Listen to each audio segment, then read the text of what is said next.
The General Dynamics F-16 Fighting Falcon is an American single-engine supersonic multirole fighter aircraft originally developed by General Dynamics for the United States Air Force USAF. Designed as an air superiority day fighter, it evolved into a successful all-weather multirole aircraft. Over 4,600 aircraft have been built since production was approved in 1976.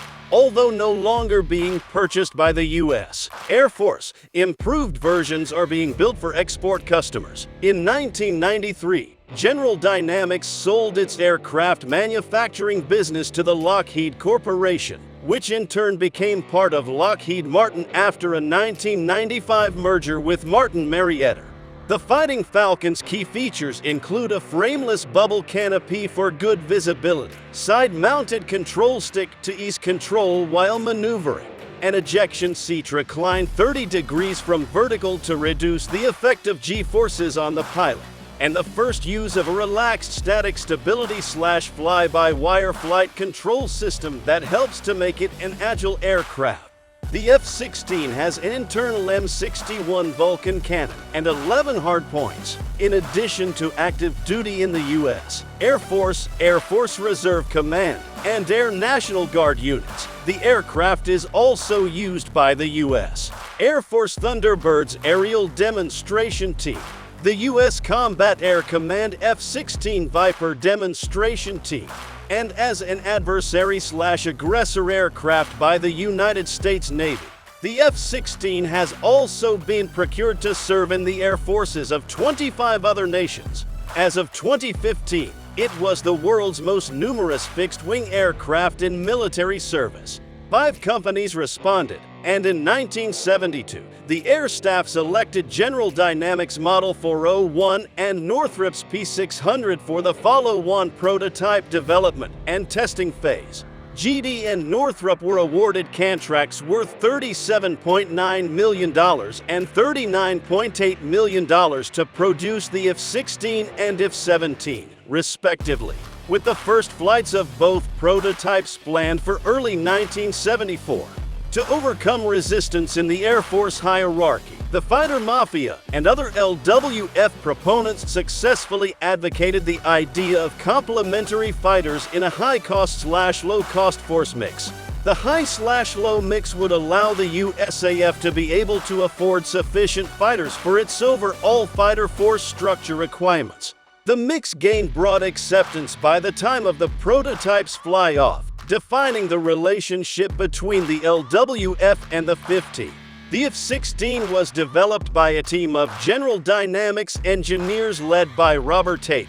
Widmer. The first F-16 was rolled out on December 13, 1973. Its 90-minute maiden flight was made at the Air Force Flight Test Center at Edwards AFB, California, on February 2, 1974.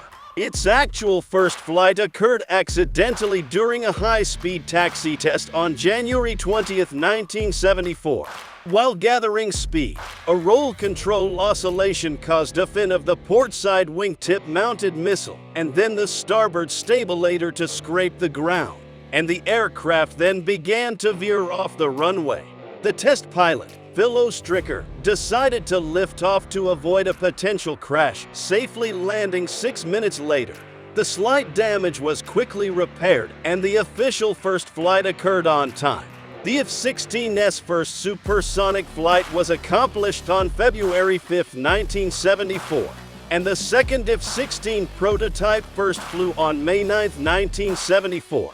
This was followed by the first flights of Northrop's F-17 prototypes on June 9 and August 21, 1974, respectively.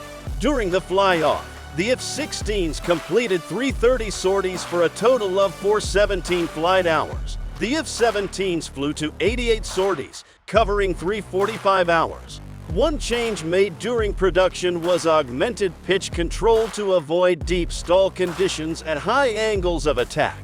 The stall issue had been raised during development but had originally been discounted. Model tests of the F-16 conducted by the Langley Research Center revealed a potential problem, but no other laboratory was able to duplicate it. F-16 flight tests were not sufficient to expose the issue. Later flight testing on the FSD aircraft demonstrated a real concern. In response, the area of each horizontal stabilizer was increased by 25% on the Block 15 aircraft in 1981 and later retrofitted to earlier aircraft.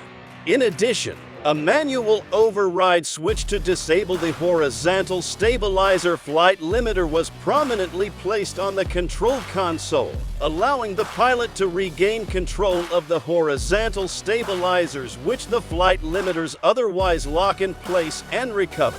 Besides reducing the risk of deep stalls, the larger horizontal tail also improved stability and permitted faster takeoff rotation. In the 1980s, the Multinational Staged Improvement Program (MSIP) was conducted to evolve the F-16's capabilities, mitigate risks during technology development, and ensure the aircraft's worth. The program upgraded the F-16 in 3 stages. The MSIP process permitted the quick introduction of new capabilities at lower costs and with reduced risks compared to traditional independent upgrade programs. In 2012, the USAF had allocated $2.8 billion to upgrade 350 Farad 16s while waiting for the F-35 to enter service. One key upgrade has been an auto-gas ground collision avoidance system to reduce instances of controlled flight into terrain. Onboard power and cooling capacities limit the scope of upgrades, which often involve the addition of more power-hungry avionics. Lockheed won many contracts to upgrade foreign operators' F-16s. Base Systems also offers various F-16 upgrades, receiving orders from South Korea, Oman, Turkey, and the U.S. Air National Guard. They lost the South Korean contract because of a price breach in November 2014. In 2012, the USAF assigned the total upgrade contract to Lockheed Martin. Upgrades include Raytheon's Center Display Unit, which replaces several analog flight instruments with a single digital display.